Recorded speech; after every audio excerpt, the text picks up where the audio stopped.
প্রিয় দর্শক মণ্ডলী, আমি এখন খুব আনন্দের সাথে দাঁড়িয়ে আছি এই যে ঐতিহাসিক হিন্দা মসজিদের সামনে। আমার সামনে দাঁড়িয়ে আছে অত্র মসজিদের মোহতারাম পেশ ইমাম, যিনি মাঝে মাঝে আজানও দেন। মানুষকে সর্বোচ্চ কণ্ঠ দিয়ে যিনি আজান দিয়ে আল্লাহর কথা মানুষকে জানিয়ে দেন। হাদিস শরীফে এসেছে আল্লাহুম্মা, আল্লাহ রসুল বলছে আল্লাহুম্মা আরশিদিল আইম্মাতা ওয়াগফির লিল মুয়াজ্জিনিন। আল্লাহ, দুনিয়ার সমস্ত মুয়াজ্জিনদেরকে তুমি মাফ করে দাও। আল্লাহ, তুমি ইমামদের যোগ্যতাকে আল্লাহ বাড়িয়ে দাও।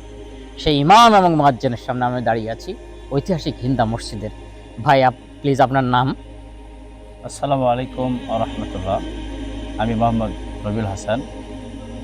আমি যে মসজিদের সামনে দাঁড়িয়ে আছি এটা জয়পুরহাট জেলায় খেতলাল উপজেলায় বড়াইল ইউনিয়নে ঐতিহাসিক হিন্দা শাহী মসজিদ নামে পরিচিত। এই মসজিদটি বাংলা 1365 সালে 1365 পীর কেবলা জি হযরত খাজা শাহ মাওলানা মোহাম্মদ আব্দুল গফুর চিশতি রাদিয়াল্লাহু তাআলা আনহু ওনার হাতে বড় একটা প্রতিষ্ঠান। এখানে আকর্ষণীয় দিক হচ্ছে ইসলামের পাক পাঞ্জাতনকে লক্ষ্য করে ছোট বড় 5টি গম্বুজ দেওয়া হয়েছে। কোনো গম্বুজে রড নেই, চুন সরকিতে আগেকার যুগের কাজ করা রডবিহীন মসজিদ। এই মসজিদটি এছাড়া জিনদের হাতেও কিছু কাজ করে নেওয়া হয়েছে, এই জন্য জিনের মসজিদ নামে পরিচিত। কোনো কোনো এলাকায় বলে এক রাতের মসজিদ, আসলে এক রাতের নয়, এটা জিন দ্বারাই কাজ করা হয়েছে, জিনের মসজিদ। এই মসজিদে বিভিন্ন নকশা, বিভিন্ন করি, বিভিন্ন ডিজাইনের কাজ। এখানে মানুষ বিভিন্ন জায়গা থেকে পর্যটক হিসাবে দেখতে আসেন এই মসজিদে এবং আল্লাহর ওলির দরবার হিসাবে বিভিন্ন মান্যত করে। আচ্ছা হুজুর, আমি একটা প্রশ্ন, আপনাদের এই হুজুর কেবলা যিনি ছিলেন উনি তো ইন্তেকাল করেছেন। হ্যাঁ হ্যাঁ, উনি বাংলাদেশের কোন পীরের মুরিদ, কোন অঞ্চলের? উনি বাংলাদেশের কুমিল্লা অঞ্চলের হযরত খাজা নাজিব হুসাইন, উনি নাজিবউদ্দিন চিশতির মুরিদ। উনি আব্দুল গফুর চিশতি নাজিবউদ্দিন চিশতির পীর অর্থাৎ ছিলেন। এটা কি কুমিল্লা জেলার বাগমারী উপজেলা?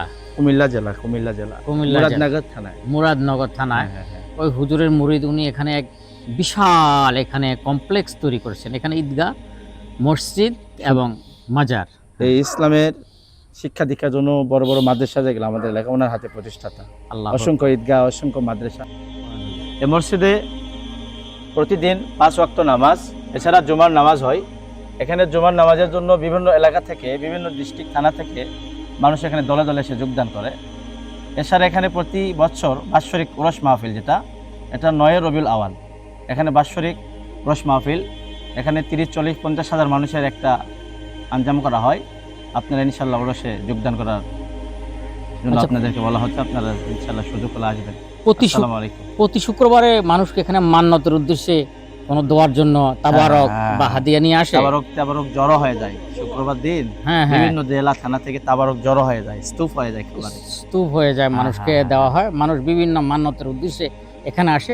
আপনারা দূর দূরান্ত থেকে যে জেলায় শুধুমাত্র এই মসজিদকে দেখার জন্য আসতে পারেন, বরকত হাসিলের জন্য আসতে পারেন। অলি আল্লাহর দরবার তো, ওখানে একজন অলি রব্বানির দরবার, এই জন্য মানুষ আসছে এখানে।